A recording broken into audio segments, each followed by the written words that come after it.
Once upon a time there was a widow, who had a child, and the child was a kind-hearted boy of whom everyone was fond. One day he said to his mother, "All the other children have a grandmother, but I have none, and that makes me feel very sad." "We will hunt up a grandmother for you," said his mother. Now it once happened that an old beggar woman came to the house, who was very old and feeble, and when the child saw her, he said to her, "You shall be my grandmother." And he went to his mother, and said, "There is a beggar woman outside, whom I want for my grandmother."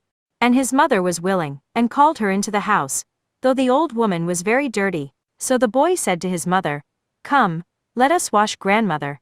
And they washed the woman, but she had a great many burrs in her hair, so they picked them all out and put them in a jar, and they filled the whole jar. Then the grandmother said, "Do not throw them away, but bury them in the garden, and you must not dig them up again before the great flood comes." "When is the great flood coming?"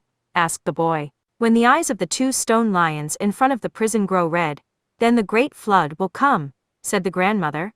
So the boy went to look at the lions, but their eyes were not yet red, and the grandmother also said to him, "Make a little wooden ship, and keep it in a little box."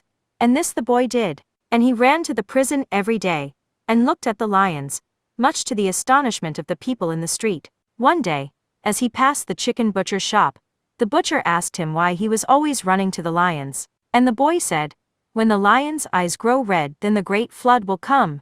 But the butcher laughed at him, and the following morning, quite early, he took some chicken blood, and rubbed it on the lion's eyes. When the boy saw that the lion's eyes were red, he ran swiftly home, and told his mother and grandmother. And then his grandmother said, "Dig up the jar quickly, and take the little ship out of its box."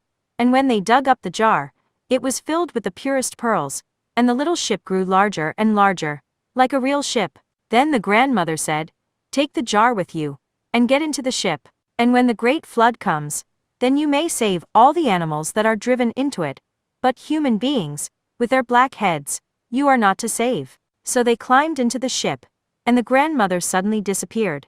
Now it began to rain, and the rain kept falling more and more heavily from the heavens. Finally, there were no longer any single drops falling, but just one big sheet of water, which flooded everything. Then a dog came drifting along, and they saved him in their ship. Soon after came a pair of mice, with their little ones, loudly squeaking in their fear, and these they also saved. The water was already rising to the roofs of the houses, and on one roof stood a cat, arching her back, and mewing pitifully. They took the cat into the ship too. Yet the flood increased, and rose to the tops of the trees, and in one tree sat a raven, beating his wings, and cawing loudly. And him too they took in. Finally a swarm of bees came flying their way. The little creatures were quite wet, and could hardly fly, so they took in the bees on their ship. At last a man with black hair floated by on the waves. The boy said, "Mother, let us save him, too." But the mother did not want to do so. "Did not grandmother tell us that we must save no black-headed human beings?" But the boy answered, "We will save the man in spite of that. I feel sorry for him, and cannot bear to see him drifting along in the water." So they also saved the man. Gradually the water subsided. Then they got out of their ship, and parted from the man, and the beasts, and the ship grew small again, and they put it away in its box. But the man was filled with a desire for the pearls. He went to the judge and entered a complaint against the boy and his mother, and they were both thrown into jail. Then the mice came, and dug a hole in the wall, and the dog came through the hole, and brought them meat, and the cat brought them bread, so they did not have to hunger in their prison. But the raven flew off, and returned with a letter for the judge. The letter had been written by a god, and it said, "I wandered about in the world of men disguised as a beggar woman, and this boy and his mother took me in. The boy treated me like his own grandmother, and did not shrink from washing me when I was dirty. Because of this I saved them out of the great flood, by means of which I destroyed the sinful city wherein they dwelt. Do you, O judge, free them, or misfortune shall be your portion." So the judge had them brought before him, and asked what they had done, and how they had made their way through the flood. Then they told him everything, and what they said agreed with the god's letter. So the judge punished their accuser, and set them both at liberty. When the boy had grown up, he came to a city of many people, and it was said that the princess intended to take a husband.